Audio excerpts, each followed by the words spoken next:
Well, good afternoon. Good afternoon. Thank you so much for doing this. It's my pleasure. I love coming to this event. It's got a long history now, and some people might not know this, but I got my start in politics thanks to Preston Manning. I didn't know. Tell us a little bit about that. Well, I was an intern. I got an internship one year, and that was my foray into politics, and worked on in the office when Preston Manning was leader of the party. So it was my introduction into politics was thanks to him, and so it's great to see this event carry on that legacy. Well, and we're so excited to be here and have the chance to find out a few things from you, both professional, personal, election year, very exciting. Kind of a busy week, I think. Couple things going on both this have week. a little bit of circles under the eyes after that. We will be also taking some questions from the audience as we go on, so if you have them, you can either go to one of the two mics that are in the room, or you can send me a message on the app, which I will try to remember to check. Wave your phone if you're sending me messages. I'm not seeing them. Look for my name on here. Apparently that's how this works. And then you send it, and I can ask your question to Mr. Scheer. So we've had a very busy week in Ottawa. The government you almost got them on that vote. Yes. It was close. Lots of procedural shenanigans, lots of polls. In fact, one that had you ahead of Justin Trudeau as preferred leader, I think, for the first time that we've seen that. Conservatives back into majority territory. When you look forward in this election year, what do you think your biggest challenge is, and what's your biggest advantage? Mm-hmm. That's a very interesting question. It's always a challenge for a leader of the opposition to get to every part of the country, to get his or her message out, to articulate the ideas that will carry the country into the future. There's a natural advantage to being in government. The Prime Minister has an easier time of just practical things, logistical things. Getting to and from a place is easier for the Prime Minister than it is for the leader of the opposition in the build-up to the election. The election puts everyone on a bit more of an even playing field, but in the months ahead, there's just that natural advantage. So there's that. Obviously going up against someone who has certainly enjoyed a celebrity status image in the public for so long now has been an advantage to him, but it's also proving now to be a disadvantage, I believe, and so for him. And so the advantage that I have now is I believe people are seeing the real Justin Trudeau now for the first time. That a lot of things that he claimed to be committed to, that he tried to portray himself as, that the facade has fallen and the real Justin Trudeau is coming out. And so now it's easier for me to start to provide that alternative. Now more and more Canadians are saying, okay, well, we would like to hear your plan for the economy. We would like to hear your plan for the energy sector. So now, because we've already made some announcements on that, there's more reception for what we are offering Canadians. You talk about who is the real Justin Trudeau, and the country has had a better chance to get to know him through the process of, obviously, him being in the public eye from the time that he was a small child. Obviously, as well, then leader of the Liberal Party, Prime Minister. You were the Speaker, you're in the eye. People don't get to know you the same way. Leader of the opposition now. Who is the real Andrew Scheer? The real Andrew Scheer is a person who grew up in a very ordinary household, the type of upbringing that I think most Canadians can see themselves reflected in. My mother worked full-time, 12-hour shifts at the Children's Hospital of Eastern Ontario. My dad was worked in the newsroom and then a librarian at the Ottawa Citizen. So we had a very comfortable upbringing, but we had to make some tough choices. My parents were able to give us, my two sisters and I, most of the things we wanted, but not everything. And if we wanted to, to take a road trip in the summer, it might mean that we couldn't do something else later. We didn't have a car growing up. That was a choice they made they had to prioritize some of the other things some of the other challenges that we face. So I think that is a good reflection of what many Canadians have experienced themselves, and that sense of nothing comes to you. You have to go out and work for it. You have to earn it. You have to work hard and play by the rules. And seeing my parents do that for so long really taught me the value of hard work, of being responsible, of making choices that you don't just get to get have other people pay for things for you. And you have to go out and work for that yourself. I met my wife Jill. She's from Regina. I think she's here in the audience today. It's our backstage. There she is. There she is. She's from Regina. We met in university, And I moved out to Regina to finish my program because she was finishing up her education degree. So what I'm all about is just making it easier for families to get ahead. I see so many families that do everything right. They work so hard. Sometimes they work 2 jobs. They try to put enough money away to send their kids to a sports camp. They save up for a vacation. And there's a real sense in this generation, in this period of time in Canada, that people are working hard but not getting ahead. And when I look back at my family's history, my grandmother's family, my mother grew up on Cawthra Road in Mississauga, back when that was a dirt road. And my grandfather was a blue-collar worker at Massey Ferguson. My grandmother stayed home and raised 9 children in a very small house in the rural part of Mississauga. And the next generation, my aunts and uncles, had it better than my grandparents. They were able to buy nicer houses. They had more stable employment. They were able to offer their kids more than they themselves had. And then my generation, the cousins, 30 some odd cousins on my branch of the family tree, we had it even better than our parents did. We had opportunities. We went to university. We had doors open to us that weren't there for our parents' generation. And when I talk to people between the ages of 20 and 30 and even some older than that, there's a real fear that that's not going to happen now for that generation, that they're not going to have the same quality of life that their parents had. They're not going to have the stable employment. They're not going to have the same confidence in their retirement plan or their pension plans. They're not going to be able to afford the same type of house that they themselves grew up in. And there's a real sense of frustration around that, and that's some of the things that I'm going to be addressing in the campaign. One of the biggest challenges for any politician is to connect with people outside Ottawa. And certainly all of us in Ottawa, whether it's the press or parties or staffers, we end up in what we call the Ottawa bubble, where you get this sort of self-reflecting, positive feedback system where everything is amplified in a way that it may not be for people living in other parts of the country who are going about their normal lives and not obsessed with politics like we are. Obviously, money in people's pockets, a sense of stability, and their ability to feel that, as you say, their kids can have a better life than they did, play a big role in how people vote. And in this most recent budget, the Liberals, you see that reflection from obviously a different ideological perspective, but money for millennials to buy homes, money for seniors, appealing to that sense. So heading into this election, from a conservative perspective, how do you address that sense of anxiety that's out there among voters right now?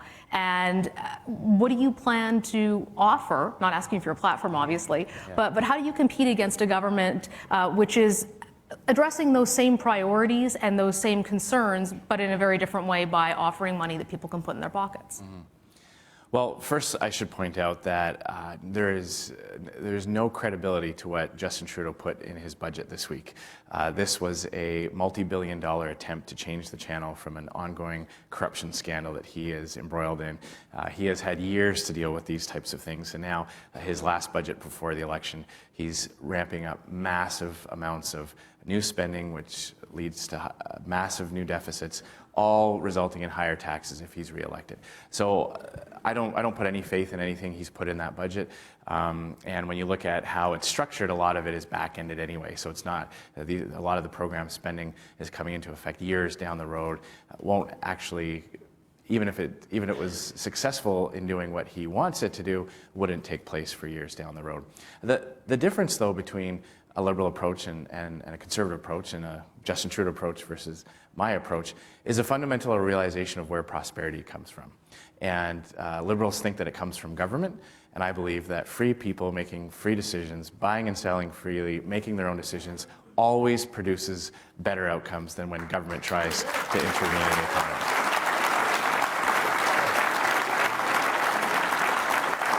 So a great example of this is when we talk about millennials and housing. This is something that I hear a lot about. And we talked about the anxiety about the next generation having it as good or better than the previous. Housing is a big part of that. Where is someone who is 25 years old today going to find the types of income that would allow them to purchase a 3-bedroom detached house in Mississauga, Brampton, Scarborough, Greater Vancouver area? There are regions in this country where that is just, there's no path to getting that.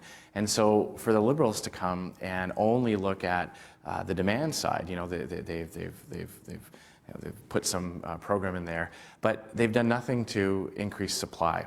And you could have more and more dollars chasing the same number of units, and the prices will continue to go up. What we want to do, and what we'll be talking about in more detail, you talked about the campaign platform, we'll be more specific later on, but working with municipalities and provinces to bring in more units, increase supply. If you don't have a balanced approach to the housing sector, then you're going to have more and more dollars chasing the same number of units, and what happens? Prices go up. That's basic economics that Trudeau doesn't understand. There are hundreds of, you heard it here first.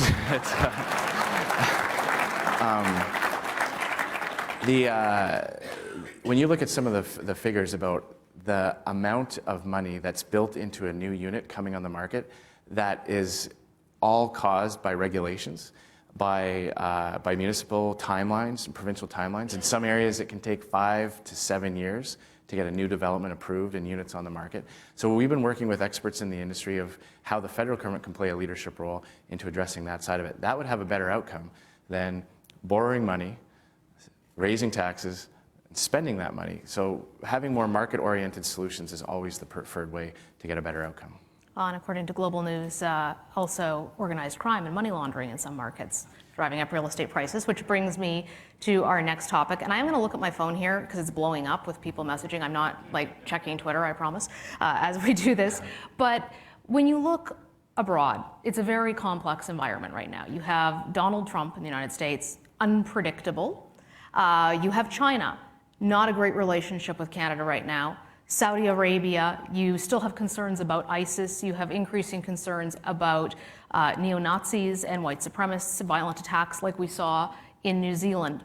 When you look at the world, what kind of message do you want to send about what a conservative foreign policy would look like if you were in government? And you're right to mention all those things. It is going to be a challenge for Canada, I believe, for years to come. I don't think this is something that is just a blip on the radar. I think freedom-loving governments and politicians and people who believe in the stability of our international associations, that believe in respectful dialogue and openness and tolerance and really fundamental equalities between all people, have to work together to really ensure that those more negative and dangerous elements in the world don't gain a greater prominence than they may have already. I think it's clear under Justin Trudeau that our foreign policy has been set way back. I mean, he likes to say when he first got elected that Canada's back. Well, he's put us back now after years of disasters on the world stage. And I don't think it comes as a surprise that after starting off so flat-footed, a lot of people talk about Donald Trump, but remember, Justin Trudeau has had problems with other allies, traditional allies that we normally have excellent relationships with. He angered Japan and Australia when he walked out of his erratic behavior at the TPP talks. We all remember the effect of his visit to India and what that had on the world. And I don't think that when you're dealing with a country like China and you've got all these examples backing down to Donald Trump on NAFTA, the effects of his trip to India, angering our traditional allies in Japan and Australia, other types of examples that I don't believe that they think that they're dealing with a serious person. And then the final...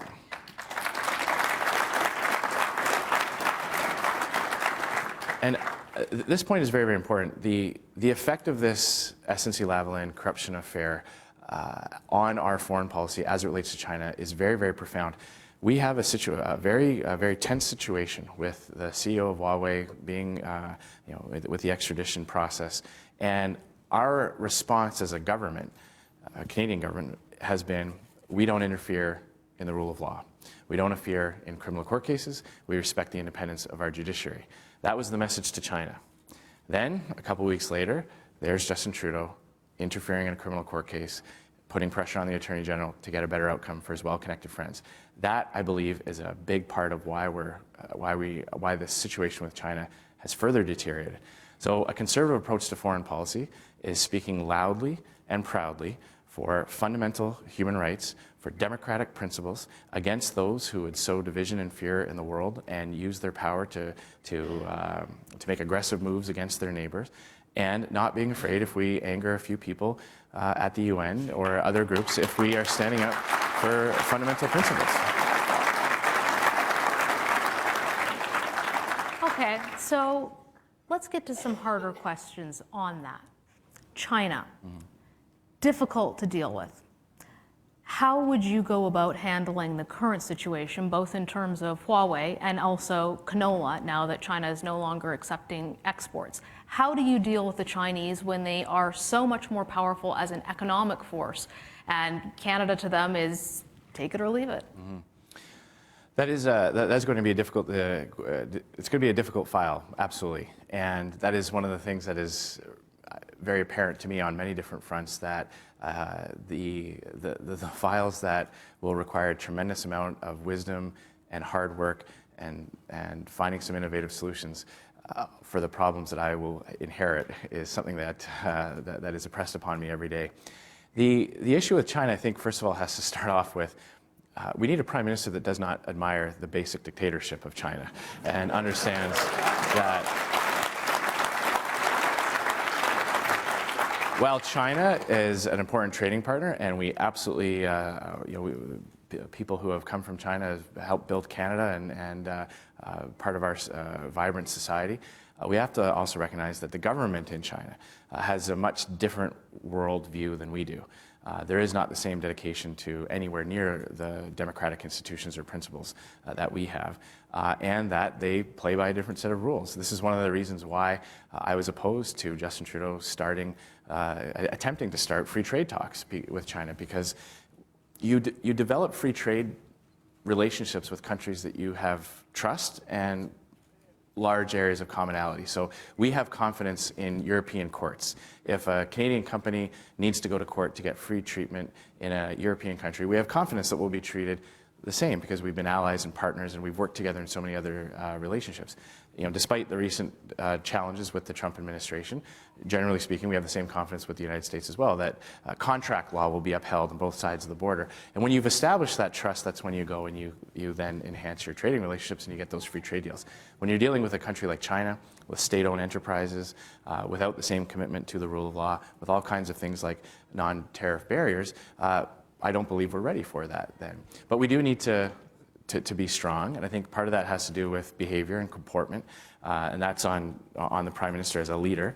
And then it's also about ensuring that we have vibrant and robust relationships with our traditional trading partners, making sure that we have support of our international allies when we are dealing with something like the Huawei example. So those are things that we're going to continue to focus on. As it relates to canola, I represent a riding that has about 50% rural, a 50% rural component. I know how devastating this is, and it's another example of why we need serious leadership on this.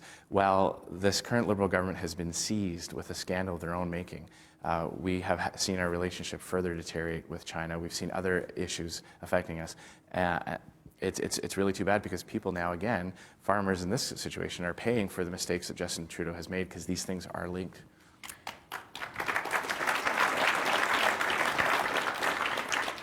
We're going to go to questions in the audience in just a few minutes, so you know I haven't forgotten about you.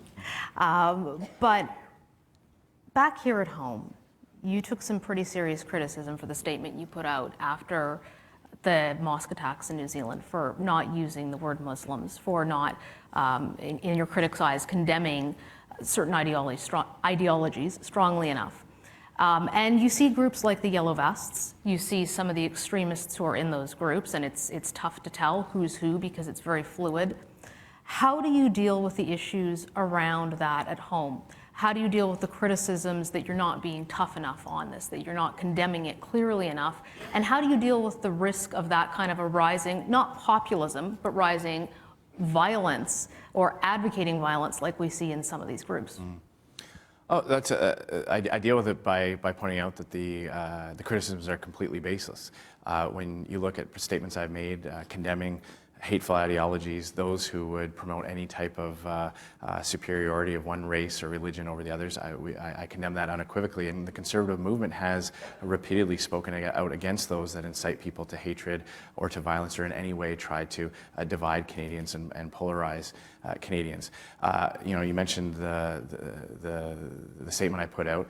My official statement absolutely did include the reference to the faith community that was attacked. But what was clear is that the Liberals had attempted to score cheap political points in a very disgusting manner. Their hypocrisy on this is unbelievable. You look at the statement, the initial tweets that were put out by Liberal Public Safety Minister Ralph Goodale, former Liberal MP Jim Watson, Governor General of Canada, all had very similar types of messages that I had. I don't see any of the Liberals running around attacking those individuals. So I actually think that Canadians see through that, and they see the disgusting politicization of a tragedy, and with so many innocent lives that were lost, and then seeing Liberals here try to score cheap political points. I think that turns off Canadians. And people know that the Conservative Party is open and welcoming. We denounce any elements of society that would promote hate speech or, as I said, any type of hateful ideology, while at the same time promoting ourselves as an open and inclusive, welcoming party for people of all faiths, all backgrounds, all religions.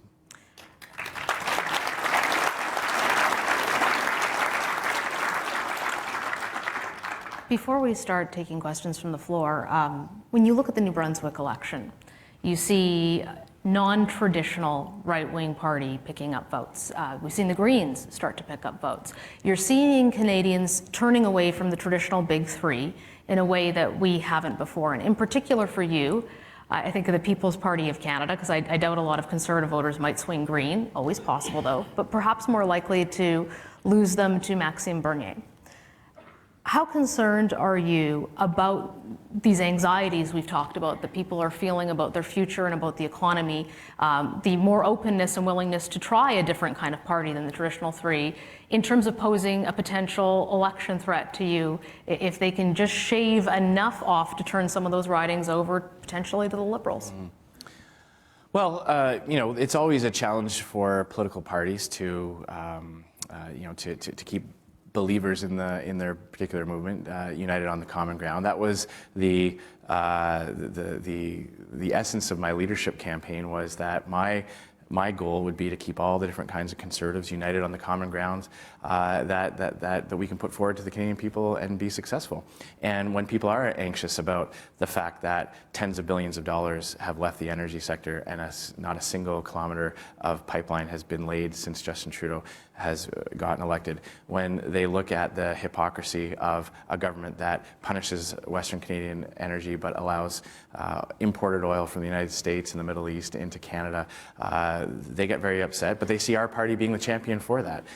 People who are anxious about the cost of living and how the carbon tax will affect their ability to get ahead, we are there for them. So I am confident, and when you look at the results of the recent by-elections, and you can see that the Conservative movement is united. It's clear that one individual didn't get what he wanted, and now has gone down a particular path. And the more he starts, his style and his, you talked about polarization and some of the messages that he has.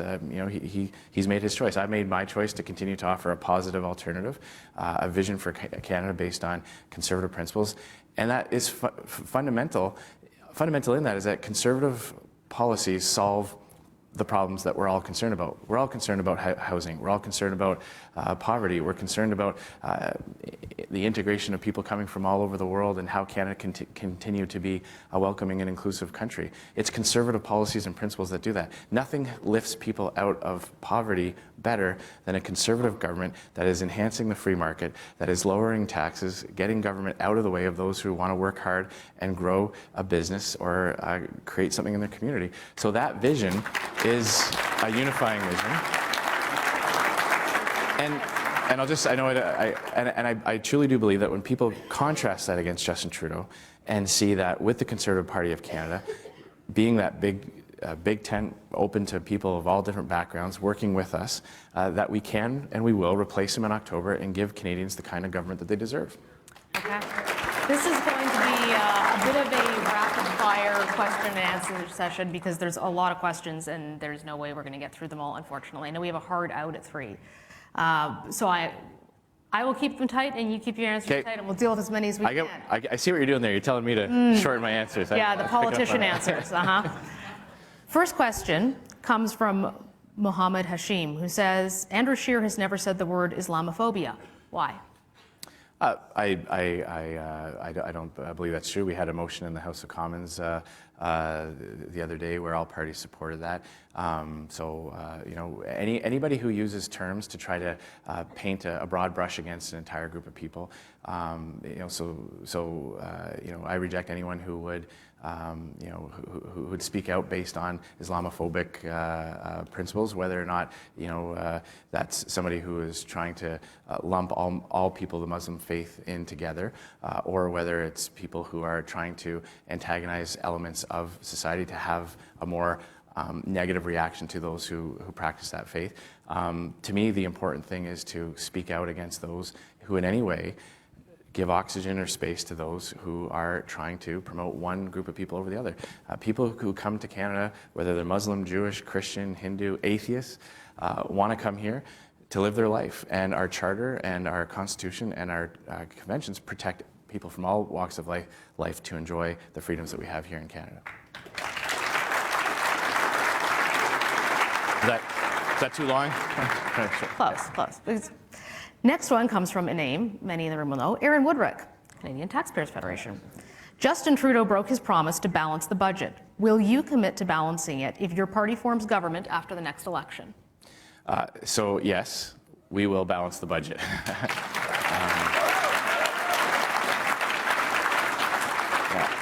Now, I'll be very quick on this. Of course, Justin Trudeau thought the budget would balance itself. We now see what happens with that.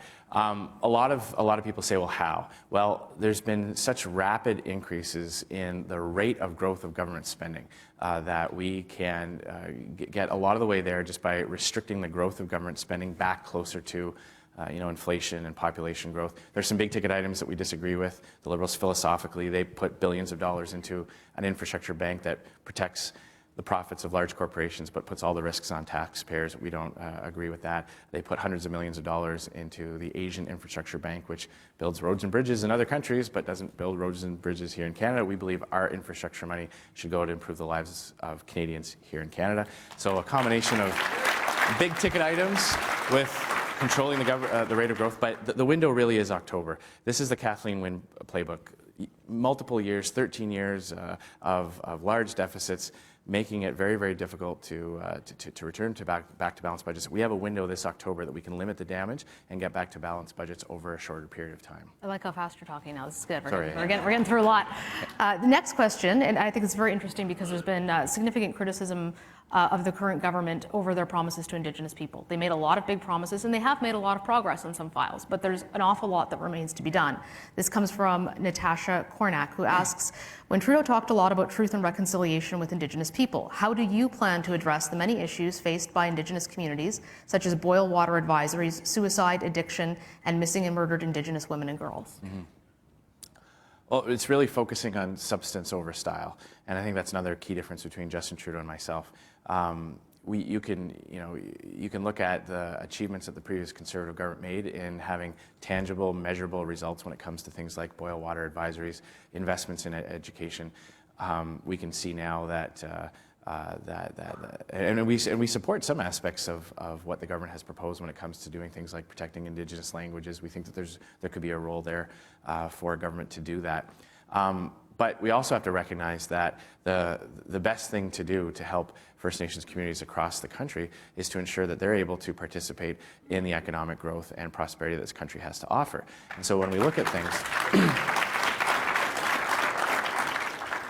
things, like the Northern Gateway Project, where there were dozens of First Nations communities who signed on to partnership agreements. When we look at all the groups, the Indigenous groups and bands that support Trans Mountain or that benefited from any number of energy projects, they need to have their voices heard too. And my commitment is to have meaningful consultations and to absolutely not just uphold the letter of the law when it comes to the duty to consult, but also the spirit of the law. But at the end of the day, in Canada, we have to be the type of country where things can get built. And we have to recognize that there are many, many people who have their opportunity to participate and benefit economically from these types of projects, that they're being prevented from being able to do that because some are blocking it on the other end. So a fair, open, and transparent process that if it grants an approval, the project has to be able to go ahead. And a related question coming out of that, which comes from Bernard Anderson, what practical steps would Andrew Scheer take to build pipelines? That's a great question. I could go an hour on that one. Very, very quickly, I announced a comprehensive pipeline policy just before Christmas. It does things like fast track all jurisdictional questions to the Supreme Court early so that we get clarity on the front end instead of allowing provincial governments like British Columbia or other entities throw up injunction after injunction, further delaying it. Let's fast track all these references on the front end. Let's define in legislation what something that's in the national interest is, and clearly define based on our Constitution the federal jurisdiction over these types of projects.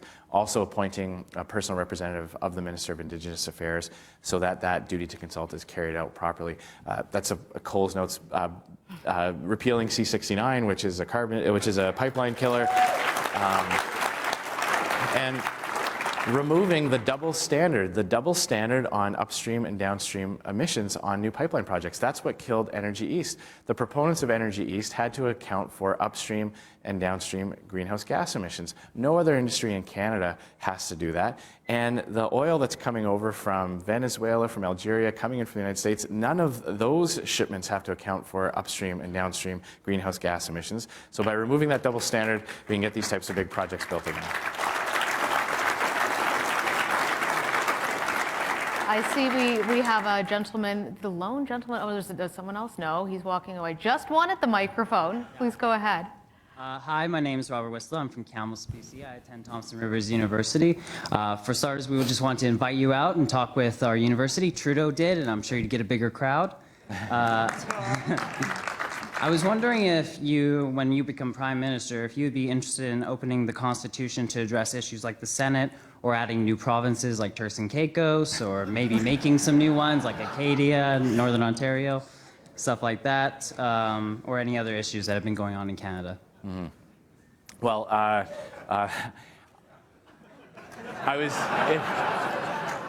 think you know, it being almost the end of March and still pretty chilly out there, the Turks and Caicos idea, I'd want to explore that a little more. I don't know though, because you know, Justin Trudeau flew down to Florida and then back again just before the budget. I don't know how many greenhouse gas emissions he put in the atmosphere by doing that. If we had Turks and Caicos, then it might be tempting for him to do that even more. But of course, that won't be a problem after October, so maybe we should revisit it. But look, when it comes to Senate reform, I continue to believe that there should be Senate reform. I supported efforts like having elections for the Senate and term limits on senators. But I do have to say that based on the Supreme Court ruling, the threshold to achieve that is very, very high, and it would, based on those rulings, it would take an awful lot of effort to deal with the constitutional aspects of that, and that is something that is not something that I'm proposing in my time in office. I'm going to be focusing on the types of you know, more practical things that we can achieve in the short term. Okay, question is probably the last one we have time for, I think, because I'm getting notes saying we have to wrap at 3. Don't hate me. No. Nick Drain, question for Mr. Scheer. How do we show Canadians we care about the environment while maintaining our unwavering opposition to the carbon tax? Well, we have to remember that the carbon tax is not an environmental plan. It is a revenue plan.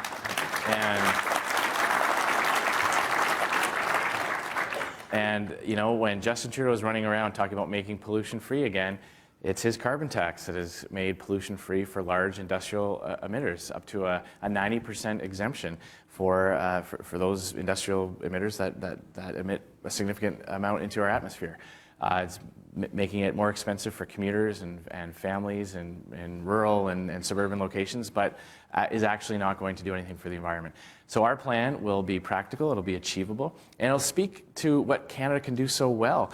You know, it's never made any sense to me why we would chase away jobs and investment away from Canada, where we have better technology and higher environmental standards, only to see production and factories and facilities pop up in countries like China, where they don't have the same commitment to those standards that we do. A great example of that is aluminum. Thanks to our hydroelectricity and our tough standards here in Canada, we can make aluminum at a fraction of the emissions than are made in China, when they use a significant percentage of their electricity comes from coal-powered electrical plants. So it doesn't make any sense to me. It doesn't do the world any favors if global emissions actually go up, because we chase that out of Canada. So we're going to have a comprehensive plan that speaks to meaningful reductions, investments in innovation and technology, and in incentivizing those emitters that are putting more into the atmosphere to make those reductions, as well as help for individuals and families who want to make things like their own home more energy efficient. One last question squeezed in here, because I think it's of interest to a lot of people who are watching.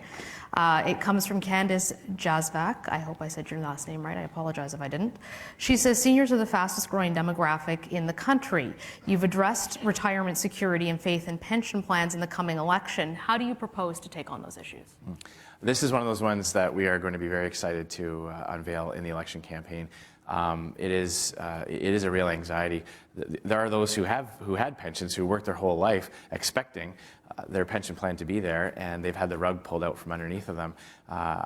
It's a real anxiety for people who don't have the ability to go back into the workplace and recuperate from that. Cost of living hits seniors very hard.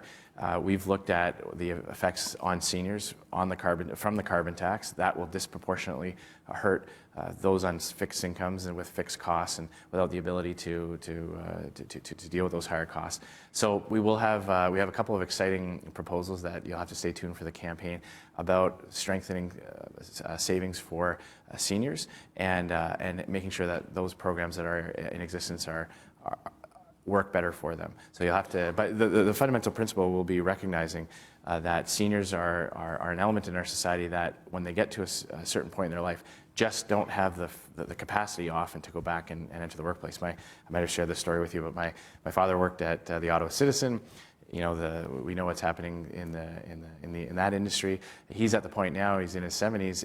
If for whatever reason that pension plan is no longer there, he just doesn't have the ability to go back and start earning wages. So that's why it's so important that governments ensure that retirement programs, pension plans, the types of public services, the public pension aspects that we have are adequate, not just adequate, but robust to protect them when those types of things happen. Well, that's almost all the time we have. Before we wrap, I have to ask you, because I know people in the room are curious, SNC-Lavalin, going forward, what is your plan on next steps? I know you're going to the Ethics Committee on Tuesday, but it's also Liberal dominated. What are your plans for next steps there in terms of trying to get answers? Well, you're right. The Ethics Committee will start its investigation on Tuesday. We are calling on Justin Trudeau to cooperate with this investigation. We know that he shut down the Justice Committee investigation, but hope springs eternal. We are going to put pressure on him, and I would encourage all of you to do that, because so far the only time that Mr. Trudeau reacts to anything is when he faces political heat for it.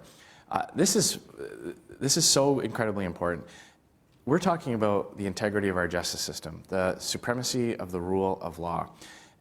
We talk about people coming to Canada from all over the world. One of the reasons why people come to Canada is because often they're fleeing the kinds of places where powerful politicians abuse the power of their office to reward their friends and punish their enemies in the justice system, who interfere in court cases. That's why we have to, all of us, fight so hard against this type of abuse. What we know for sure is that there's more to be said. Both Jody Wilson-Raybould and now Ms. Philpott have said that there are key facts and things that happen that Canadians need to know about.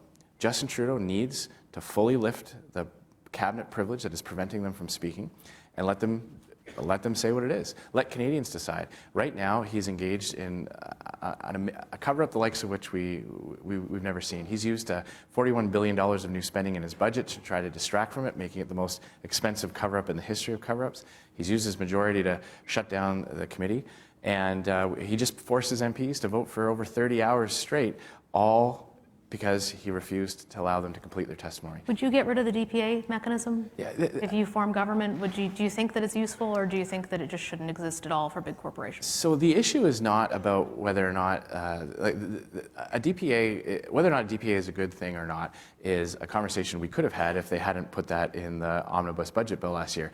The issue is that that tool is given to a Crown prosecutor, the Director of Public Prosecutions, as an option. It was a tool in her toolkit. Just like a judge has sentencing options when they're dealing with individuals. People can be sentenced to prison, to addictions counseling, different types of services.